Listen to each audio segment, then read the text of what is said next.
Kia ora, ladies and gentlemen, good evening and welcome to Citizen A, where we wrap the week's current affairs with the best political team on television from a very, very, very Auckland perspective. Warning, we're as fair and balanced as Fox News. Joining me tonight are my revolving panel of bloggers and Auckland opinion shapers. Here's an author, a columnist and political commentator, life member of the Socialist Council of Ents, Comrade Chris Trotter, and he is the editor of independent news site livenews.co.nz, commentator and journalist, the ever-brilliant Selwyn Manning. Welcome to you both. Coming up tonight, Issue 1, Crayfor Farm Smackdown. John Key told he can't sell New Zealand. What are the political ramifications? Issue 2, the Utawera court case. Show trial for an embarrassed Crown or an important legal attempt to smash domestic terrorism. Issue 3, state-owned enterprise sales and strikes at the ports while Europe suffers another credit downgrade and Treasury lower growth forecast yet again. How much fat is left to cut off the bone in New Zealand during such a depressed global economy?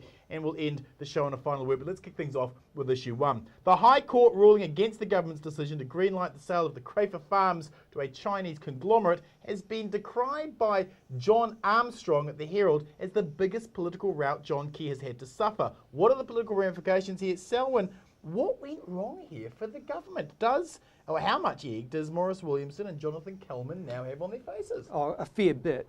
This is another example, another week where the national-led government does not look like it's in charge.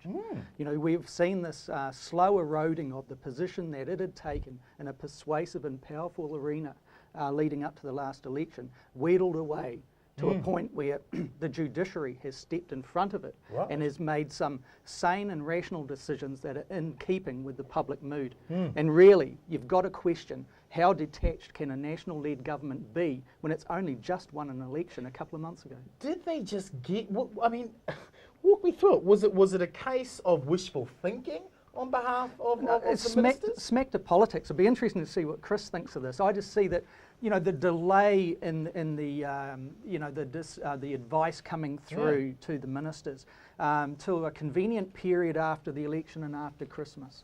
9 months in the making, and then they get it wrong. And they got it wrong. And also, where is the robust kind of interaction between the advisors and the advisees here? Really, Maurice Williamson's been around a long time, a lot longer than Coleman. He should have been able to interrogate the advice that he was being given by whatever body is around the table, but it just appears that they got what they wanted and they signed it. Chris, define how much of a gift this is for the opposition parties. It's Christmas, isn't it? It's a fairly substantial shot in the arm to Labour and the Greens and to Winston, of course. But what it says to me is a growing sense of the people who make decisions in this country, including, of course, our leading politicians, have become so completely enshrouded in neoliberal orthodoxy that I don't think any longer they're able to, as Selwyn said, interrogate a serious issue any longer. There is one sensible, ideologically correct position to take on a whole range of issues. And it doesn't occur to them that anybody inside the magic circle, as it were, will disagree. Only, the losers outside of the magic circle will clamour and bang on the gates, and they can be safely ignored. It's almost like politics by framework. Well, yes, and what I think John Key really doesn't have a very good grasp on, and perhaps Stephen Joyce can be included in this criticism as well, is that the Constitution, the Westminster Constitution, still exists. The separation of powers is still there. And the look of shock on their faces that the judiciary could, in a sense, step in front of them and just say, no, you can't do this. You can't do this. It was almost as if they're going, can he do that? Can judges do that? I mean, I'm Prime Minister.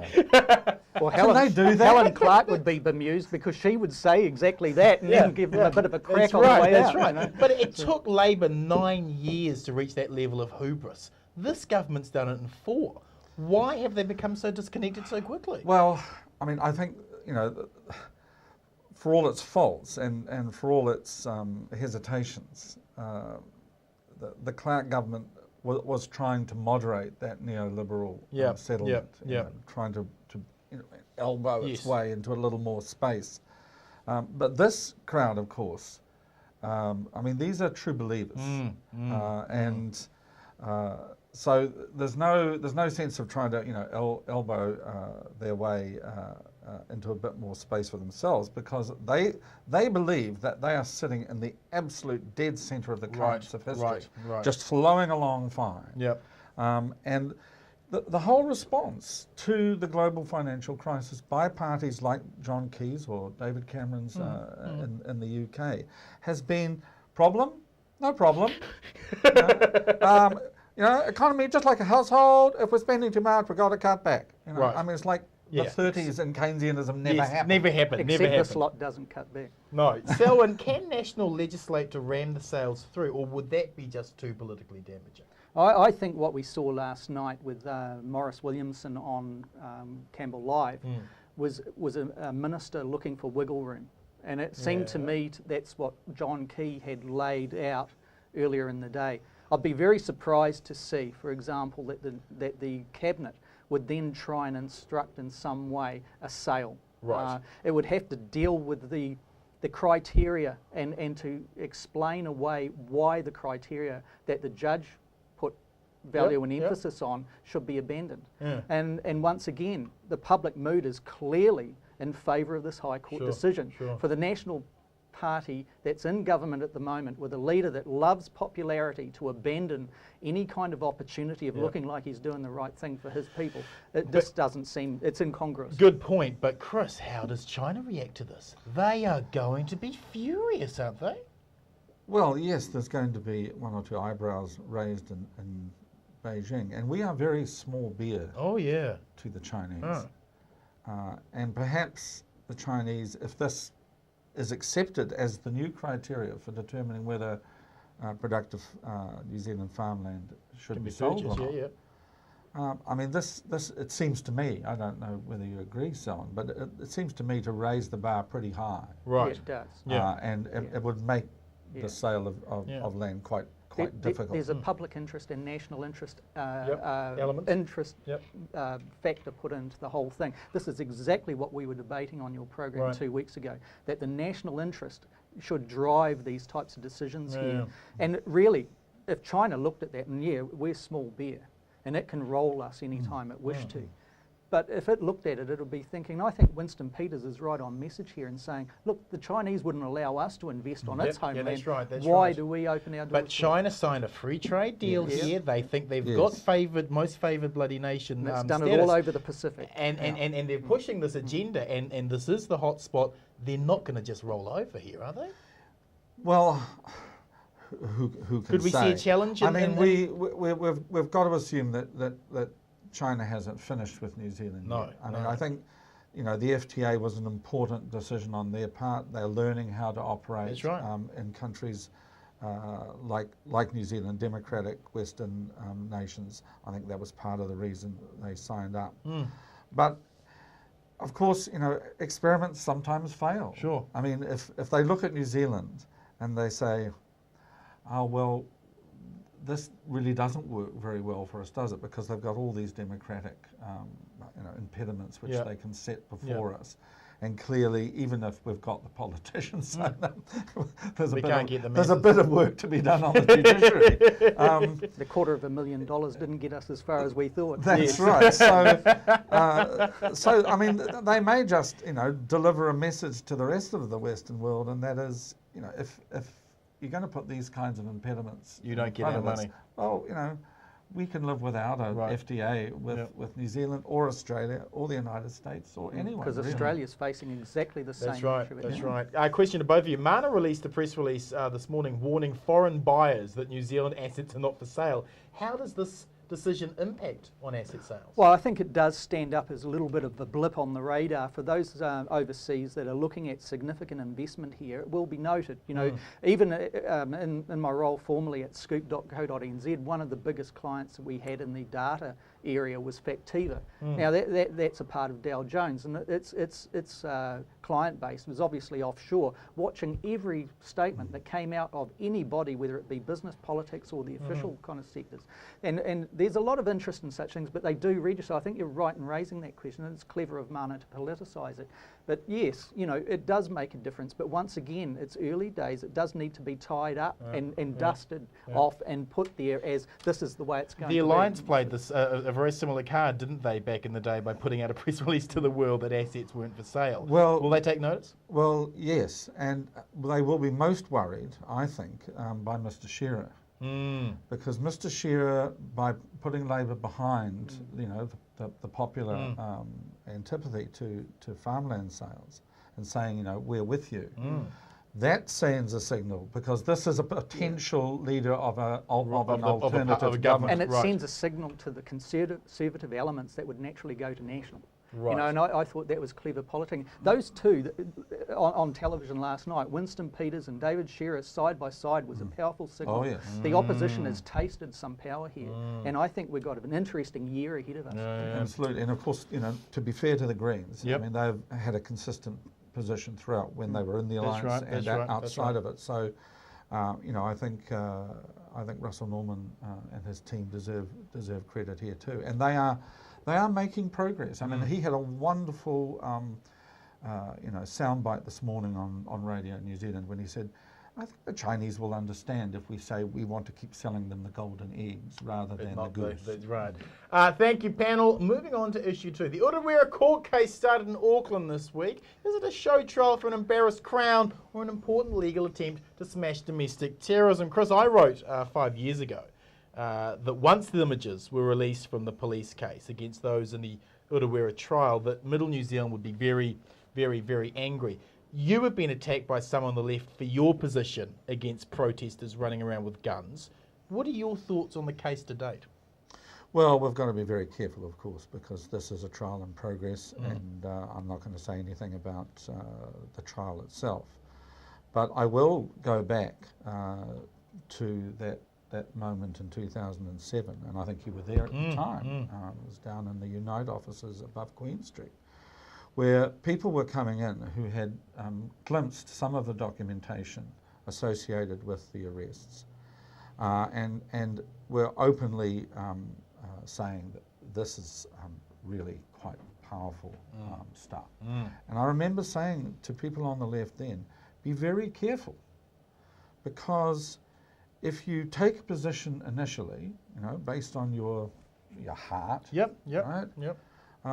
You may very, very,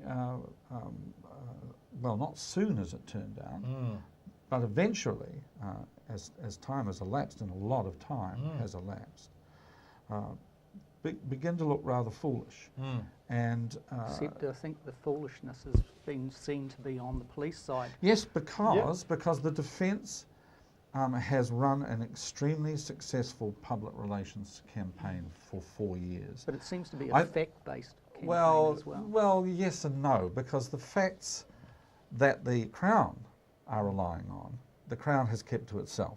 But the facts of the matter are quite clearly that the original alleged charges that were laid out, the Terrorism Suppression Act, etc., etc., it did not meet a prima facie standard. So those kind of things let's just, you know, I think it's very important to keep the historical record straight here. Howard Broad and the other police officers involved, and don't forget that this operation was under the control of Mr. White. Sounds like something out of Reservoir. It does. But he was the Deputy Commissioner of Police in charge of National Security. And he ran the operation, right, on the day. But, you know, the police were being advised by particularly Crown Law in Auckland, and Crown Law in Auckland was telling them to use the Terrorism Suppression Act. Now, you know, the police were then confronted with a Solicitor General who said, actually, that act is so poorly written You won't be able to get it. that the chances of securing a conviction are pretty much nil. Yeah, but the two tests, Chris, were clearly whether or not somebody had a plan, and the plan was the big word in that test, whether or not they had a plan and trained to commit a terrorist act, or were making a credible threat, and the word credible Well, was yeah, what, but we and can't say yes or no on that now. No, because but that's others what the trial is about. But the judiciary already has. It has No, already tested those points on the Terrorism Suppression Act, and it's been dropped out of the picture. And there's even commentary by those three individuals. That's simply not true. Well, it is That absolutely true. simply not true. Well, go read your data. That's exactly the what Supreme the truth is. Court persuaded the Crown to drop charges against 13 of the 17 defendants. The remaining four are not on those Terrorism Suppression It made Act a very clear decision that the evidence before it was of such magnitude that they were going to allow the trial of those four to proceed. But not on those original charges. Okay, but hold on. That's the significant point I'm Selwyn, making. the police spent millions on this case Yes, and exactly. sent troops into Tuhoi in a manner almost identical Well, they to didn't the send troops, actually. police. They sent policemen, yes. in full Combat gear. Almost identical to the confiscation event that caused Tuhoi grievance in the first place. Yep. Do you think police overreaction using illegal spying tactics to hold up the terribly flawed terrorism act was a I think blunder? the police had a proper purpose of going in after the evidence that they gathered through the surveillance was clearly one where any reasonably minded person here in this country would think the police should investigate this. Right. So you now do we've got think, it absolutely, and I think your viewers out there would probably say the same if they were looking at that information. The fact here that concerns me is the scale in which this operation rolled out in September in 2007. That the police intelligence was such that they knew just about every rock where a broken bottle that smelt like petrol was lying. It should have known the impact that it would have on an entire community of children, the elderly, women, and many who wouldn't have known what on earth was going on, but they were standing there with guns pointed at their chests, feeling like they were co-accused just about for the whole day, if not longer, while helicopters were above with sniper rifles pointing at them. But the response in hindsight, and it's a privileged position of hindsight, was one where, yes, under that Terrorism Suppression Act kind of protocols, that was a warranted thing. But we've seen that dropped out of the picture to firearms charges and association with a criminal But even group. so, there are two distinct events here. And at the time, I was extremely critical of White, and the way that he conducted that operation. Everyone was. Because he gifted the defence these images of the ninjas, as the kids call them, police, the black garbed policemen with their balaclavas and their helmets and their rifles. And that was an absolute gift in terms of the way the public would be led to feel about the operation. That was madness. But what Mr. White did in Ruatoki and what the trial is about are two very different things. But they stemmed from the same day. Chris, Helen Clark always said this was a police action that she was not aware of. As the head of the SIS, do you believe she had no knowledge of? Oh, I think that's nonsense. Really? I think that Broad...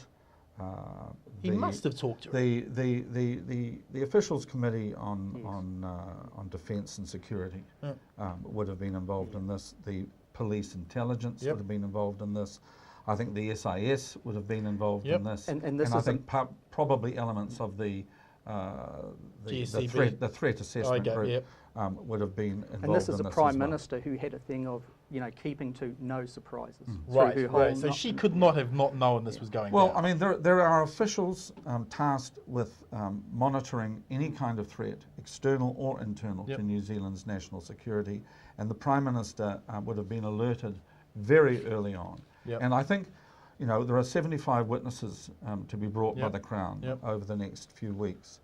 And, I will be very interested to see whether there are witnesses who, for want of a better word, were spies within the group that was involved up in the So if it had been the National Front running around camps in the forest with guns, we all know that we'd want that investigated, wouldn't we? We would all want, why is this different? and I do believe that the reasonably minded New Zealander would have wanted this investigated. It's one where it's an interesting point that Chris made, and I think it's worthy of examination, where you had Crown Law advising that it be, their operation, the police operation, be framed through this particular new law, and then they almost get slapped at the back of the head by the Solicitor General for doing so. Yes. If that is true, and that is a valid position to assume, then the police, really going back to your original question, will be hell-bent on trying to actually save some face here. If anything can be observed, and I know we won't go into the details of what's presented in the court apart from the obvious what's in the public arena now, but if we can make anything of the Crown case in the courts this week, it is one where it is really going for broke. It's almost presenting a prosecution case should the original charges still be on these four. Right. It's almost like they have to save it's face, got to don't go they? above the bar, and it's got to actually deliver and justify exactly where they are. But we've got to remember, this court case is a good thing in my view. Yes. It's good that it hasn't been dropped, because we do live in a country where people are presumed innocent, to be given their opportunity to defend themselves, and we are still in that process. Quick question to both of you. What is your thoughts of the judiciary to date in this case? I mean, have they behaved properly in being able to knock down the more shall we say, fanciful excesses of evidence gathering by the police, and have really cut to the quick here? Well, I think the Supreme Court's decision came as a surprise to judges of the lower courts, where, of course, the Crown had been successful. But, leaving aside the quarrels over evidence, I mean, the defence has conducted itself very, very adroitly. I mean, the public relations campaign, as I said, beginning with those images of black-clad policemen toting guns at Ruatoki, has been undertaken with, enormous panache. Except the photographs are not photoshopped, they're presentations of the reality. And I suppose my main concern is one again on the scale of this whole operation, the scale of damage that it's done to another generation of Tūhoe people. And that concerns me greatly. Was this justified at the end of the day, when we look at this case and when it concludes and the good jury of peers considers all the evidence and comes up with its verdict? I think we need to look at the justifications and whether or not the cause and effect was actually worthwhile. Thank you, panel. We've got to move on.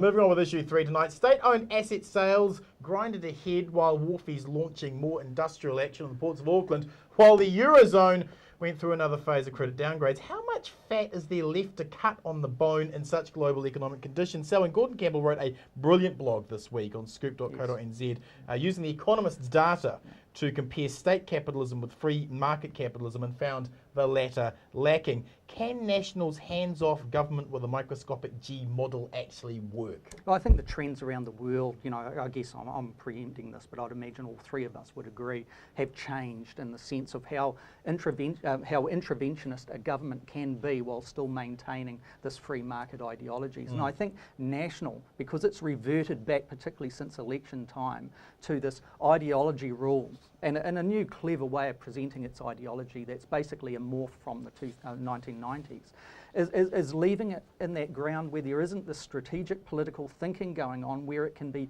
mentally astute or intellectually astute enough to actually get ahead of the wave globally. My biggest concerns with this whole thing is that while the New Zealand dollar goes up in value, it's good for you and I and Chris and others out there watching this program if they want to go overseas. The cost of imported goods is better, but this is a New Zealand export-led economy here. The consequences of that dollar being high is significant. The cost the cost of money overseas while the New Zealand dollar rises like that is going like this. And the New Zealand economy is in disarray. I would stress people want to keep up with this kind of thing. Read what Chris does on his blog, Tumeke, but certainly too Bernard Hickey's independent kind of view on interest.co.nz, and that is really worth having. Chris, is the Ports of Auckland dispute about low wage privatisation, and how does that connect to the wider debate of privatisation? Oh, yes, I think there's an awful lot of ego involved in what's happening down on the Auckland wharves, and I think the intervention today of the international shipping lines is very instructive. the international contacts that the maritime unions have with fraternal organisations elsewhere in the world means that the ports of Auckland could find themselves in very serious trouble very easily. And I think the international shipping lines are saying, you guys have got to just fix Work it this out now. Yeah. But the whole weakening of unions, privatisation, that's all part and parcel of the free market, the neoliberal project. The only caution I'd add about state capitalism, and some people call it authoritarian capitalism, Yep. is that it is best exemplified by states where democracy is more honoured in the breach than in the observance, Right. or not honoured at all. Like Singapore. As in the Republic of Singapore and the People's Republic of China. I mean, to a lesser extent, in the sense of a less organised economy, the Russian Federation.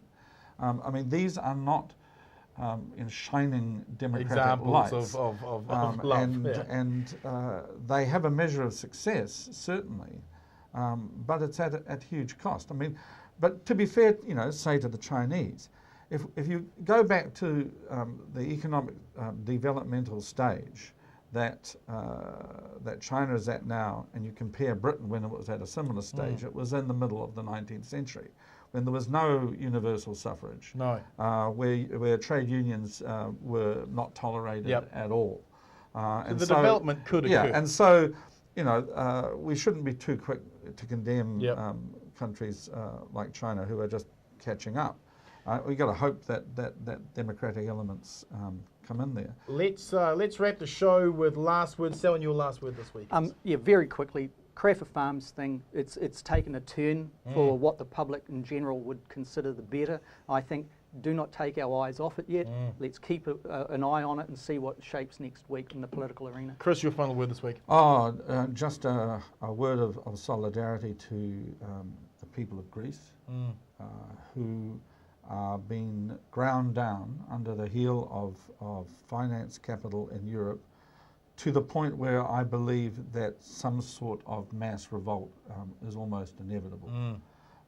Where that goes, whether it will be confined to Greece, whether the generals once again will step in, as they did in the 1970s, or whether the popular frustrations bubbling away beneath the surface right across Europe may well be heated by a revolution in Greece to boiling point. Time will tell, but we live, as Chinese would say, in interesting times. Thank you, Chris. Thank you, Selwyn. Ladies and gentlemen, to my final word. Paul Holmes' extraordinary red-necked, race-baiting, Māori-bashing column in the Weekend Herald last week on Waitangi Day was littered with so much ignorance and bigotry, I thought it was an ACT Party election advert. How a man whose own child has been in the news headlines for meth can lecture Māori on raising their own children is just one of the many questions raised in Holmes' racist diatribe. As the only daily national newspaper in the country, the Herald has a responsibility not to promote hate speech. They waited too late for George Garth because he was their friend and they didn't want to hurt his feelings. But friends don't let friends write bigotry, and they must cull Paul for his own good. I appreciate the ever-important 65 to 90-year-old racist demographic as a crucial part of your readership, but sometimes doing the right thing means making some big calls. It's time to retire Paul Holmes now. If you like tonight's show, please join our Citizen A Facebook site and connect with other like-minded news citizens, and follow me on my Citizen Bomber Twitter and Facebook page. Thanks for watching, whānau. Good night, Aotearoa.